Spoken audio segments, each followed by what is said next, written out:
Hello everyone, welcome to class of quantum mechanics.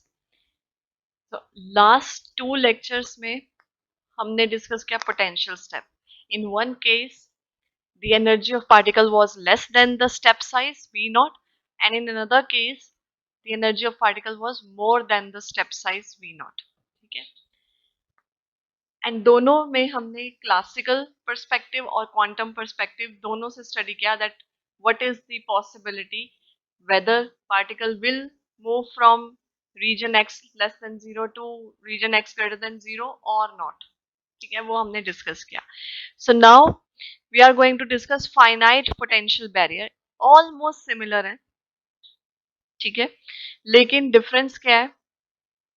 अभी तक जो हमने किया था वो सिर्फ स्टेप था, यानी कि आपके पास दो रीजन्स थे, रीजन 1 एंड रीजन 2, और एक जगह पर हमारे पास Vx 0 था और नेक्स्ट में एक फाइनाइट वैल्यू थी Vx is equal to V naught बस. तो या पार्टिकल इस रीजन से आ रहा था एंड देन नेक्स्ट रीजन में वो कंटिन्यूसली मूव करता रहता.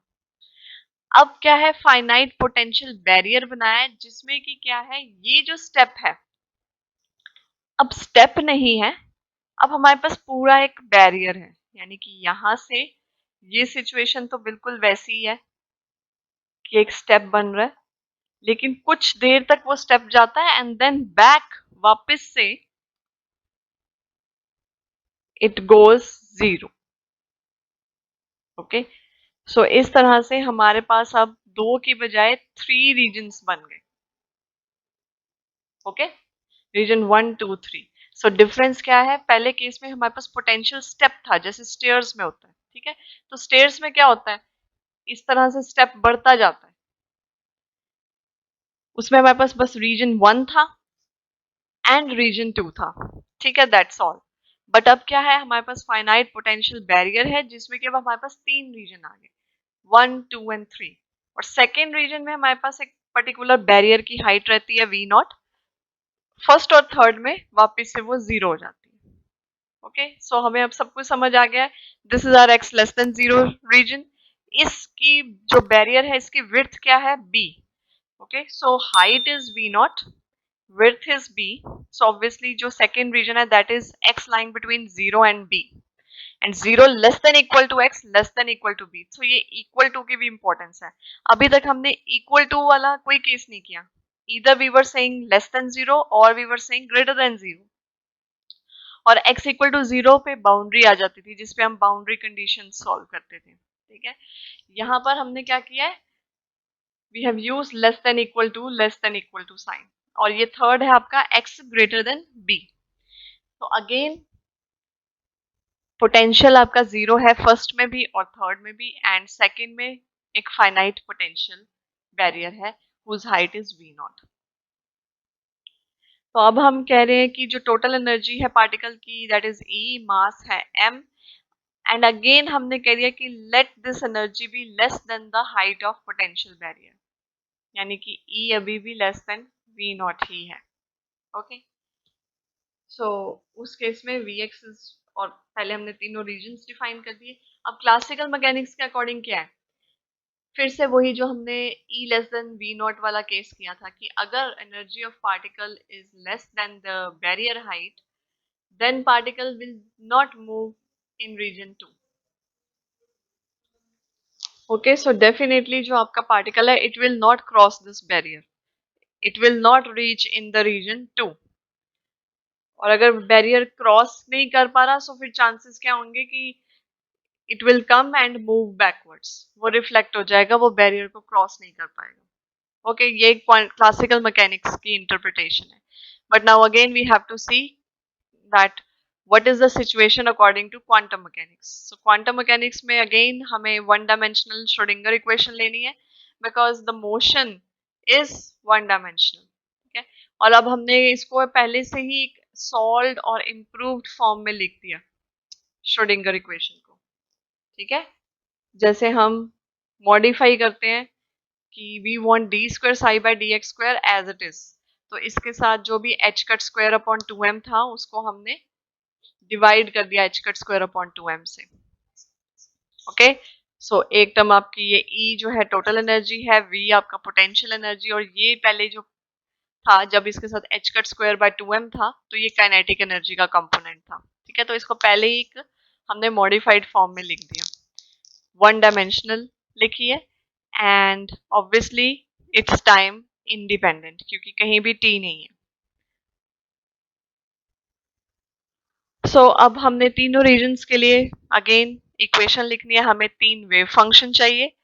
ठीक है, फर्स्ट में वेव फंक्शन कुछ अलग होगा, सेकंड में डिफरेंट और थर्ड में डिफरेंट, बिकॉज क्वांटम मैकेनिक्स तो इस पॉसिबिलिटी को रूल आउट कर देती है कि पार्टिकल बिल्कुल भी रीजन 2 में नहीं जा सकता, क्योंकि क्वांटम मैकेनिक्स कहता है कि हमेशा फाइनाइट या सर्टेन प्रोबेबिलिटी रहती है।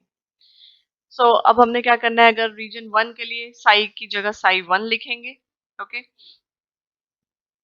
एंड ऑब्वियसली v 0 है, तो ये जो अभी हमारे पास पूरी फॉर्मूला था इसमें v को हमने 0 कर देना है। सो v is 0 for first and third, first और थर्ड के लिए v 0 है, सेकंड के लिए v नॉट है। सो फर्स्ट के लिए जब हम लिखेंगे तो हम v को 0 कर देंगे, तो हमारे पास सिंपल ये इक्वेशन बनी। सेकंड में हम v की जगह v नॉट कर देंगे तो हमारे पास ये इक्वेशन बनी। थर्ड में अगेन v 0 है तो हमारे पास वापस से पहले वाली जैसी इक्वेशन बनी। ओनली डिफरेंस इज कि वहां पे वेव फंक्शन साई 1 है और यहाँ पर वेव फंक्शन साई 3 है। अब ऑब्वियसली ये जो 2m upon H cut square है या v नॉट माइनस ई, ये सब कांस्टेंट टर्म्स हैं, फिक्स्ड वैल्यूज हैं, they are never gonna change. So हम क्या करेंगे, इसकी जगह पर कांस्टेंट्स लिख देंगे जैसे पहले लिखे थे। So alpha 1 square, alpha 2 square, और ये अगेन अल्फा 1 स्क्वायर। क्यों? क्योंकि फर्स्ट और थर्ड सेम है, 2m upon H cut square और यहाँ भी 2m upon H cut square, because particle भी तो एक ही है। Okay, so that's why alpha 3 नहीं होगा, इट्स अल्फा 1। सिर्फ सेकेंड वाले में इट्स अल्फा 2 बिकॉज उसमें v not minus E term भी प्रेजेंट है। Okay, so here we have what is alpha 1 square and what is alpha 2 square. अब again हमें याद रखना है कि इन सारी इक्वेशंस में ये वही D square plus constant square Sai type equations बन गई, बट अगर आप ध्यान से देखो दो इक्वेशंस में पॉजिटिव साइन है और एक में नेगेटिव। ठीक है, सॉल्यूशन वैसा ही है सेम, लेकिन मैंने बताया कि जब तो इक्वेशन में पॉजिटिव साइन होता है तब इक्वेशन का जो सॉल्यूशन है उसमें आयोटा आ जाता है, एक टर्म प्लस आयोटा के साथ, एक टर्म माइनस आयोटा के साथ। जब नेगेटिव साइन आता है तब कोई आयोटा नहीं आता, तो बस सिंपली एक पॉजिटिव टर्म एक नेगेटिव टर्म। थर्ड में अगेन पॉजिटिव साइन है, again we will have plus iota term and minus iota term. Okay, so ये हमारे पास टर्म्स आ गई। ऑब्वियसली इसमें से जो पॉजिटिव टर्म्स हैं वो positive direction of X axis को डिनोट करती हैं कि मोशन पॉजिटिव डायरेक्शन में हो रही है, और जो माइनस नेगेटिव टर्म्स हैं they denote the motion in negative direction. तो जब मोशन हम कहें कि negative direction of X axis है, दैट मीन्स ऑब्जेक्ट आपका फर्दर नहीं जा रहा, वो बैक आ रहा है। So that represent reflection. ठीक है, तो आपको हमेशा याद रखना है कि जब भी मोशन नेगेटिव डायरेक्शन में स्टार्ट हो जाए that means it is reflection. So ये A B C D E and F ये कॉन्स्टेंट्स हैं। अब इसमें again we have to check कि अगर आप यहाँ पर देखो, फर्स्ट से पॉसिबल है कि पार्टिकल क्रॉस भी कर सकता है बैरियर को और नहीं भी कर सकता। ओके, सो फर्स्ट रीजन से जब पार्टिकल यहाँ पहुंचेगा बैरियर पे तो दोनों पॉसिबिलिटीज हैं कि ये ट्रांसमिट भी कर सकता है, रिफ्लेक्ट भी कर सकता है।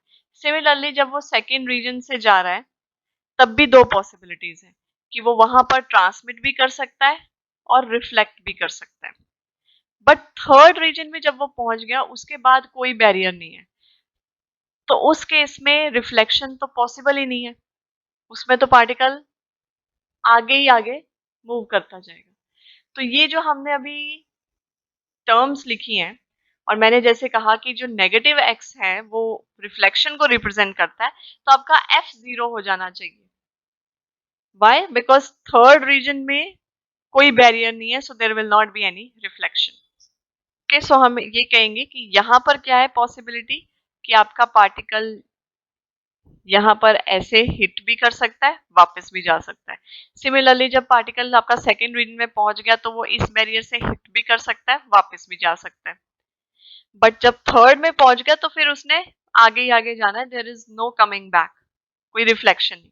सो इस रीजन में there is no reflection. So no reflection है तो वो जो टर्म है which represents motion in negative X direction, ये वाली term, that has to be zero, क्योंकि वो तो पॉसिबल ही नहीं। दैट्स वाई हमने यहाँ एफ को जीरो कर दिया।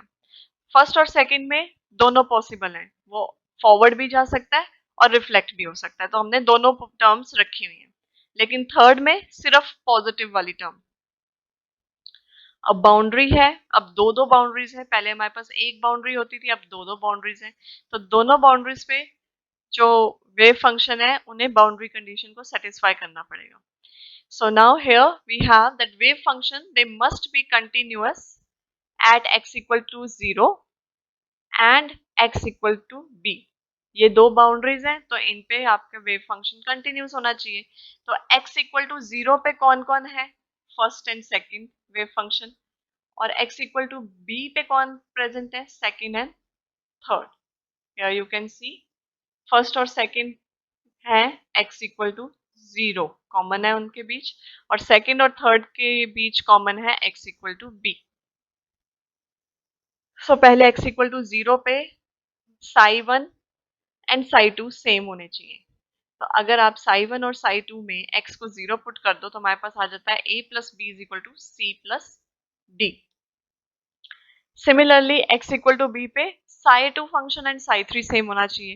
तो जब आप साई 2 और साई 3 की इक्वेशंस में x को b पुट करोगे तो हमारे पास ये टर्म्स आ जाती हैं, बिकॉज अभी x की वैल्यू b है तो एक्सपोनेंशियल टर्म्स हमारी प्रेजेंट है। सिमिलरली हम कहते हैं कि बाउंड्रीज पे सिर्फ वेव फंक्शन ही नहीं, वेव फंक्शन का डेरिवेटिव भी कंटिन्यूअस होना चाहिए। तब हमें D psi by D X निकालना है, तो x इक्वल टू 0 पर D psi 1 by D X and D psi 2 by D X same होना चाहिए। So if you put x equal to 0 तो हमारे पास आ गई ये वाली term. Similarly x equal to b पे D psi 2 by D x और D psi 3 by D X same होना चाहिए। तो अगर हम x equal to b put करेंगे तो हमारे पास आ गया ये टर्म्स। सो हमारी जो 11th इक्वेशन है, ठीक है, and then there is 13th equation जो कि दोनों सेकेंड और थर्ड रीजन के बीच में, उनको अगर हम ऐड और सब्ट्रैक्ट कर दें तो हमारे पास ये आ जाता है C in terms of E and D also in terms of E. और ये दो वैल्यूज को अगर हम जो x इक्वल टू 0 की इक्वेशंस आई हैं, एक x इक्वल टू 0 की इक्वेशन आई है a plus B is equal to C plus D, और एक आई है ये वाली at alpha 1 a minus B is equal to minus alpha 2 c minus D. तो ये अब जो हमने x इक्वल टू बी के लिए जो इक्वेशंस आई थी 11 और 13, 11 थी सिंपल वेव फंक्शन के लिए और 13 थी डेरिवेटिव के लिए। इन दोनों को अगर हम एक बार ऐड या एक बार सब्ट्रैक्ट करते हैं तो हमारे पास c और d आ जाता है। ये c और d को जब हम x इक्वल टू 0 वाली इक्वेशंस में पुट करते हैं तो हमारे पास क्या आता है, एक बार a प्लस बी में पुट करो तो हमारे पास ये पूरी टर्म आ गई, a माइनस बी में पुट करो ये पूरी टर्म आ गई। a माइनस बी है हमारा इक्वेशन 12 का पार्ट और a प्लस बी है हमारा इक्वेशन 10 का पार्ट। अब फर्दर क्या कर सकते हैं कि हमारे पास दो इक्वेशंस हैं, एक है a प्लस बी और एक है a माइनस बी। आप इन दोनों को ऐड करोगे तो हमारे पास a आ जाएगा, तो यहाँ पर a फॉर्म आ गया इन टर्म्स ऑफ e। सिमिलरली आप 16 और 17 इक्वेशन को अगर सब्ट्रैक्ट कर दोगे तो आपको b मिल जाएगा। So here we get b in terms of e। तो अब आप देख सकते हो कि हमें c भी e में मिल गया, d भी इन terms of e, a in terms of e and b in terms of e। So a b c d हमें e की फॉर्म में मिल गए। ऐसे ही हम हमेशा करते हैं कि सारे कॉन्स्टेंट्स को किसी एक कांस्टेंट की फॉर्म में कन्वर्ट कर लेते हैं, और f हमारा ऑलरेडी 0 है। तो अब क्या करते हैं, जो फर्स्ट जो इक्वेशन है जो हम आपका सेट 9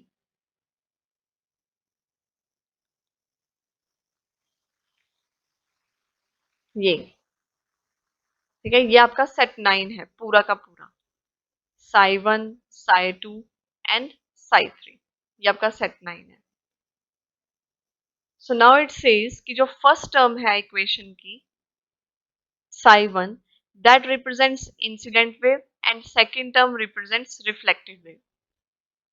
तो वो मैंने आपको कहा है, अगर पॉजिटिव x है तो इंसिडेंट होगी, नेगेटिव x है तो रिफ्लेक्टेड। सिमिलरली सेकंड में negative x reflected, positive x incident या ऑनगोइंग, या आप इसे ट्रांसमिटेड भी कह सकते हो। और थर्ड वाले में अगेन इट्स इंसिडेंट, पर हम इंसिडेंट उसको कहते हैं जो फर्स्ट टाइम फॉल करती है, यानी जो रीजन 1 में जो आपकी वेव एकदम इनकमिंग वेव आई, हम उसको इंसिडेंट बोलते हैं। आगे रीजन 2 में जो भी फॉरवर्ड डायरेक्शन में जा रही है या रीजन 3 में जो भी फॉरवर्ड डायरेक्शन में मूव कर रही है, उसको हम ट्रांसमिटेड बोलते हैं। ठीक है, so we have incident ray, we have reflected one and we have transmitted. So transmitted हमेशा फॉरवर्ड डायरेक्शन में मूव करती है and reflected in the backward direction. Okay, so हमारे पास जो साई 1 इंसिडेंट है वो ये टर्म आ गई ए वाली, psi 1 reflected B term. Third equation of set जो है दैट रिप्रेजेंट ट्रांसमिटेड वेव। ठीक है ना, ये तो आपको समझ आ गया, बिकॉज रीजन 2 में क्या हो रहा है वी डोंट नो। रीजन 2 में हमारे पास बहुत सी पॉसिबिलिटीज हैं। पार्टिकल अगर यहाँ पे ट्रांसमिट भी कर सकता है, आगे भी मूव कर सकता है और बैक भी, लेकिन फर्स्ट और थर्ड का हमें ये क्लियर है कि फर्स्ट में एक इनकमिंग है और एक पॉसिबिलिटी है कि वो रिफ्लेक्ट कर जाए, और थर्ड में ट्रांसमिटेड ही जा सकती है। अब हमने निकालना है रिफ्लेक्शन कोफिशिएंट। तो रिफ्लेक्शन कोफिशिएंट के लिए क्या होता, velocity of particle in region 1 और reflected component and incident component, और उसका स्क्वायर चाहिए होता है। तो मैंने आपको बोला है कि इंटेंसिटी, या हम क्या कहते हैं, reflection coefficient is ratio of intensity of reflected component of the wave to the intensity of incident component. तो इंटेंसिटी कैसे निकलती है, स्क्वायर ऑफ एम्पलीट्यूड, बट क्योंकि यहाँ पर साई है and Sai is a complex quantity, तो हमें उसका जो एम्पलीट्यूड है या इंटेंसिटी जो निकालनी है उसमें हमें कंजुगेट भी लेना पड़ेगा। ठीक है, सो बी स्टार बी हो गया आपका रिफ्लेक्टेड और ए स्टार ए हो गया आपका इंसिडेंट। सो अब हमने रिफ्लेक्टेड और इंसिडेंट की रेशो लेनी है। ऑब्वियसली वेलोसिटी ऑफ पार्टिकल तो सेम ही रहेगी, बिकॉज अगर वो रिफ्लेक्ट भी होता है तो उसकी कोई एनर्जी लूज नहीं होती, so that's why velocity will remain the same. So B star B and A star A. अब आपके पास जो बी की वैल्यू हमने फाइंड की है ये, ठीक है, इसमें आपके पास आयोटा है, तो बी स्टार में सिंपली आयोटा का साइन चेंज हो जाएगा, बाकी सारी term as it is. Similarly A में भी आयोटा है, सो ए स्टार में आपने साइन चेंज कर देना है। सो इनको आपको सॉल्व करना है, so try solving it yourself. ठीक है, और ये जो टर्म है यहाँ पर कॉस हाइपरबोलिक क्यों आया, that you should also know कि कॉस हाइपरबोलिक और साइन हाइपरबोलिक का क्या फॉर्मूला होता है। ठीक है, so that we have used here, कि आपके पास सारी जो टर्म्स हैं वो अल्फा या एक्सपोनेंट में है, सो हम एक्सपोनेंट की ही एक फॉर्म के लिए cos hyperbolic and sine hyperbolic use करते हैं। So this you should know. ठीक है, ये आपकी ड्यूटी है फाइंड करना कि what is the formula for cos hyperbolic theta and sine hyperbolic theta. Okay, so अब यहाँ पर आप सब्सटीट्यूट करोगे, सो ऑन सॉल्विंग ये एक पूरी टर्म आ गई विच इज इक्वेशन 23। तो ये है आपका reflection coefficient. Similarly transmission coefficient, that is ratio of transmitted intensity to the incident intensity of incident particle। तो अब ट्रांसमिटेड तो ऑब्वियसली वो है जो थर्ड में गई, and that also depends on incident, क्योंकि सेकेंड रीजन में ऑब्वियसली वी नो कि सेकेंड से ही वो थर्ड में जा रही है, बट स्टिल बहुत कुछ डिपेंड करता है कि आपका इंसिडेंट पार्टिकल कैसा है। अगर आपके इंसिडेंट पार्टिकल की इतनी एनर्जी ना हुई कि वो इसे क्रॉस ही ना कर पाया बैरियर को, तो ऑब्वियसली थर्ड रीजन में कुछ भी नहीं होगा। एंड अगर वो क्रॉस कर गया बैरियर को, तब पॉसिबिलिटी है कि थर्ड रीजन में आपको ट्रांसमिटेड वेव मिल सकती है। ठीक है, सो इसलिए चाहे हम रिफ्लेक्शन की बात करें चाहे ट्रांसमिशन की, रेशो हमेशा होती है विद रिस्पेक्ट टू इंसिडेंट। ये जो आपकी इंसिडेंट आ रही है, इसी के साथ आपको सारा कंपेयर करना है। ओके, सो अब हमने साइटी, तो इंसिडेंट का क्या फॉर्मूला है? इंसिडेंट है आपके पास E exponent iota alpha 1x। Okay, again इसमें भी आयोटा है, सो अब हम इसका भी कंजुगेट लेंगे upon A star A, solve करेंगे। फिर यहाँ पर ट्रिग्नोमेट्रिक रेशियो यूज हुई है, that cos hyperbolic square theta is 1 plus sine hyperbolic square theta. इसको सब्स्टिट्यूट करेंगे। Okay, so we'll get T in this form. अब आपका ट्रांसमिशन कोफिशिएंट की कुछ वैल्यू ही आई है, हियर यू कैन सी कि ये कोई फाइनाइट वैल्यू है, सो दिस इज नॉट जीरो। तो ट्रांसमिशन कोफिशिएंट आपका जीरो नहीं आया, तो इसका क्या मतलब है? यानी कि आपकी वेव यहां से पास हुई, एंड यहां से पास कब होगी? When it actually reaches region 2। Okay, so classical mechanics said that there is no possibility, that there is no chance that your particle will cross this barrier, कि पार्टिकल फर्स्ट रीजन से second region में नहीं जा सकता। This is what classical mechanics said. But अब हमने जब quantum mechanics से सॉल्व किया और हमारा ट्रांसमिशन कोफिशिएंट की वैल्यू कोई फाइनाइट पर्टिकुलर वैल्यू आई है, दिस सजेस्ट कि ट्रांसमिशन हो रही है, दैट मीन्स पार्टिकल आपका थर्ड रीजन में से निकलेगा। तो उसका क्या मतलब है? That means particle second region में था, दैट्स तभी वो थर्ड में गया। और सेकेंड रीजन में आने का क्या मतलब है? That particle actually cross the barrier. Okay, so इस तरह क्वांटम मैकेनिक्स ये प्रूव करता है कि there is certain probability, again the word is probability, of the particle to penetrate through the barrier. यानी कि चाहे जो हो, चाहे उसकी एनर्जी कम है, but still probability is there कि पार्टिकल आपका बैरियर को पेनेट्रेट कर जाएगा। और क्योंकि स्टेप में तो सिर्फ सिंगल बैरियर था, यहाँ पर दो बार बैरियर है, ठीक है ना।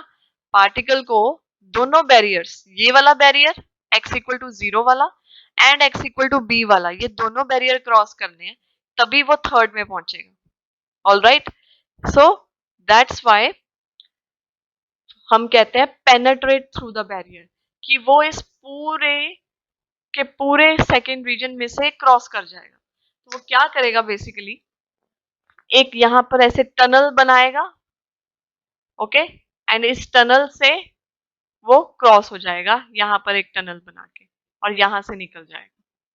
सो it will penetrate through this entire barrier. Okay, but classical ने कहा था कि it will not be able to penetrate. So this phenomena, by virtue of which a particle crosses over a barrier even when its energy is less than the barrier height, is called quantum mechanical tunneling, and this phenomena is used to explain alpha decay. Alpha decay में भी ऐसा ही कुछ होता है।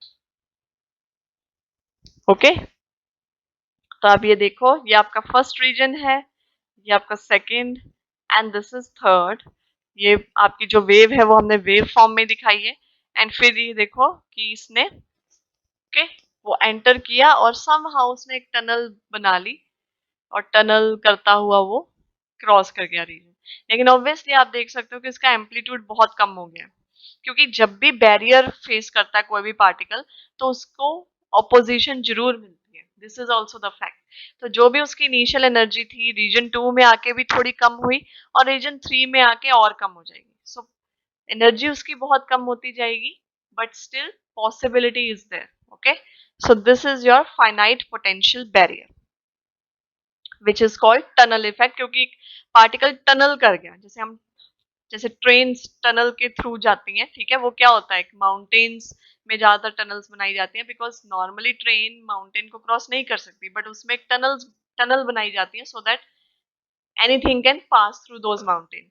सो यहाँ पर भी ये बैरियर का माउंटेन है और पार्टिकल, क्वांटम मैकेनिक्स कहते हैं कि देयर इज पॉसिबिलिटी कि पार्टिकल उससे भी टनल कर जाए। अब साथ में हम ऑर्थोगोनैलिटी डिस्कस कर लेते हैं जो कि है पेज 126 पे। ठीक है, ऑर्थोगोनल एंड ऑर्थो नॉर्मल हमने पढ़े, हमने नॉर्मेलिटी कंडीशन पढ़ी, ऑर्थोगोनैलिटी कंडीशन पढ़ी, और हमने ये भी कहा कि जो wave function both normal and orthogonal होते हैं उनको हम ऑर्थो नॉर्मल बोलते हैं। ओके, सो अब यहाँ पर हम कहते हैं कि let psi N and psi M be the eigen functions, क्योंकि वेव फंक्शन को हम आइगन फंक्शन भी बोलते हैं, belonging to different eigen values. तो अब आइगन फंक्शन अगर आप कह रहे हो तो फिर आइगन फंक्शन की तो आइगन वैल्यू भी होगी जैसे मैट्रिसेस में होता है। तो अब हम यहाँ पर अगेन लिख रहे हैं time independent Schrodinger equation in one dimension. So time independent है, so there is no time involve. ठीक है, तो हमने यहाँ पर ये आपकी काइनेटिक एनर्जी टर्म है first one, second one is potential energy term and that is equal to total energy. अब हमने वेव फंक्शंस कौन से लिए, psi N and psi M. तो एक बार इसको साई एन के लिए लिख लेते हैं और एक बार साई एम के लिए। Okay, so equation second is for psi N and equation third is for psi M. ये जो ई साई एक्स है बेसिकली जो हम ये पढ़ चुके हैं दैट एनर्जी जो है ये आइगन वैल्यू होती है, और हमने एनर्जी की आइगन वैल्यूज बिल्कुल स्टार्टिंग में सॉल्व की थी। ठीक है, so energy is basically eigen value. तो हम एनर्जी को लिख सकते हैं आइगन वैल्यू की टर्म में। तो साई एन की आइगन वैल्यू है lambda N. Okay, lambda N psi N हो गया, एंड साई एम की आइगन वैल्यू है लैम्डा एम। हमने हैमिल्टोनियन ऑपरेटर भी पढ़ा है, ठीक है ना। So this kinetic energy and this potential energy term, इसको कंबाइन वे में हैमिल्टोनियन ऑपरेटर बोलते हैं। ऑपरेटर वर्ड लगाना जरूरी है because in quantum mechanics this is Hamiltonian operator. अगर आप सिंपल हैमिल्टोनियन लिखते हो तो वो क्लासिकल मैकेनिक्स का हैमिल्टोनियन बन जाता है। okay. अब since this is time independent, तो टाइम इंडिपेंडेंट की सिंपलेस्ट फॉर्म क्या है, H psi is equal to E psi. Okay, so हम इक्वेशन सेकंड को H psi N equal to lambda N psi लिख सकते हैं, और इक्वेशन थर्ड को H psi M is equal to lambda M psi X लिख सकते हैं। ओके, नाउ ये हैमिल्टोनियन ऑपरेटर आपका हर्मिशियन होता है, हर्मिशियन के बारे में भी हमने पढ़ा है, और हर्मिशियन के लिए कंडीशन क्या है कि दोनों वेव फंक्शन रियल होने चाहिए। सो जो हर्मिशियन ऑपरेटर की कंडीशन है वो लगी हुई है। So here you can see psi N star, और ये साई एम है एच कैप, और फिर वो क्या बन गया, H cap psi N star और साई एम। हमने उसको थोड़ा सा चेंज करके लिख दिया। जो स्टार वाली टर्म है वो स्टार वाली टर्म ही रहेगी।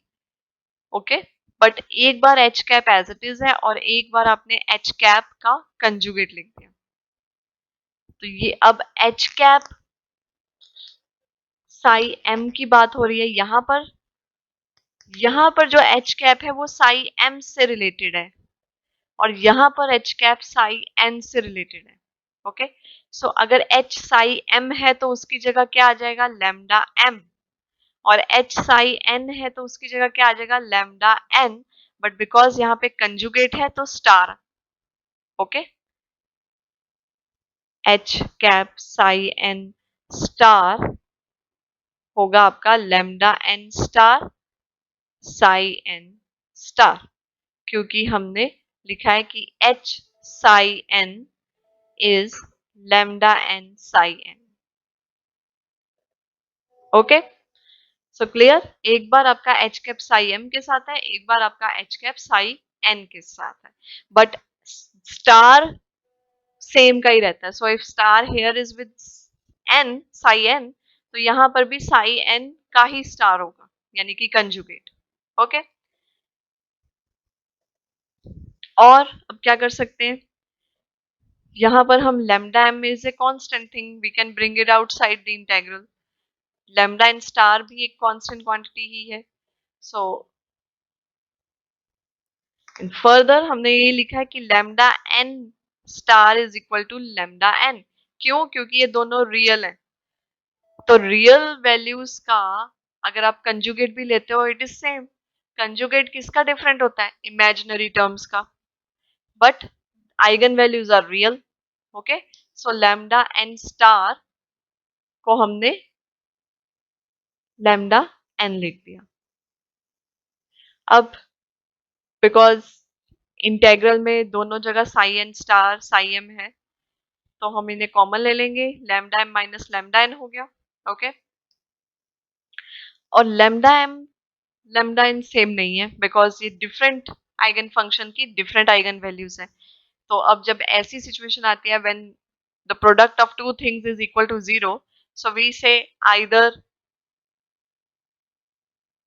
lambda m minus lambda n is 0 or this integral psi n star psi m dx is 0.